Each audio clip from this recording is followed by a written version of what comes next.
Today I want to have a conversation about a marketing discussion that I was having with Priyanshu. And I think, the scope is always the gap between the people on the table who are sitting and trying to do it. Because when you tackle a problem, there is one way which is incremental, and there's another which is audacious. And the conversation turned around, we were trying to kind of figure that how do you reach a number of 50,000 followers across all platforms. We got only 4 months. This is when we have decided to swing into action. Now, to reach that kind of number, and you don't want to spend a lot of ad money, one idea was that, how do you have an agency which seems to have expertise, but as I have always found, when you dig just a little below the surface in any agency, you find that, they are far more inferior than the knowledge that you have developed over a period of time. Additionally, they may know the mechanics, but what they get wrong is the message. Because ultimately, it's you who is building something, and so it's you who knows who's your audience, who are you trying to reach out, who are you trying to talk to, address. And so, we decided that we are going to split the content part and the creative part, which we'll keep to ourselves. And only the mechanics of execution, we are going to leave it to the agency. We worked around 2-3 days into the project, and we realized that, we are dealing with people who are like, they are not going to take this anywhere. I had been saving a lot of tweets on N8N automations and agentic automated marketing bots. So I happened to speak to somebody, a friend of mine, and a couple of days back he was here, and he has already built a crack of an N8N automation, and he's having his own server. And so I was like, why don't I reach out to this guy?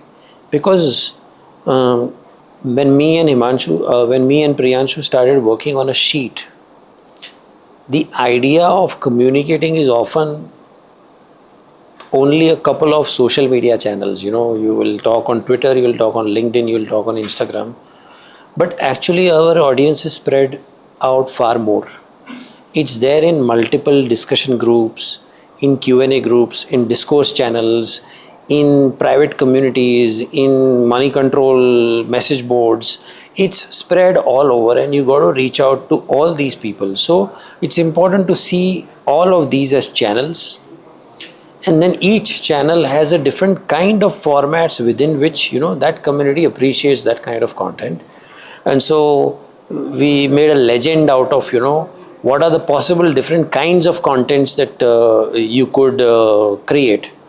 The list we would have thought would be 4 or 5, but actually when we wrote it down, it turned out to be around 1.5 dozen different kinds of content formats that we could possibly post into more than 30 different channels that we could possibly kind of reach out to.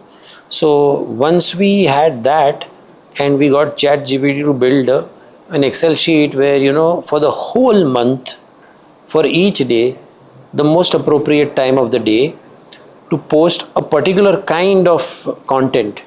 And we had a massive sheet, which we realized looking at that sheet, that this sheet can get us that 50,000. And if we ran the whole sheet for an entire year, then it'll add one more zero to the number of people that we have reached out to. However, it's not possible to deliver that kind of thing with people working on the whole thing. So back to N8N automations and back to agentic content. This is where now the project is finally turned to. I have given it to somebody that I really trust. I think we'll start building these agents, and as soon as a week into it, I think we'll start seeing the kind of output it would have been otherwise impossible. I still want my brand and communication team to retain the creative aspect of it, because what we want to communicate is very subtle. The creatives for that cannot be created by an AI agent. However, I do want that the scheduling and the mechanics is taken over by these bots, and it's these bots that ultimately run the humans. So it's actually flipping the whole work process the other way around.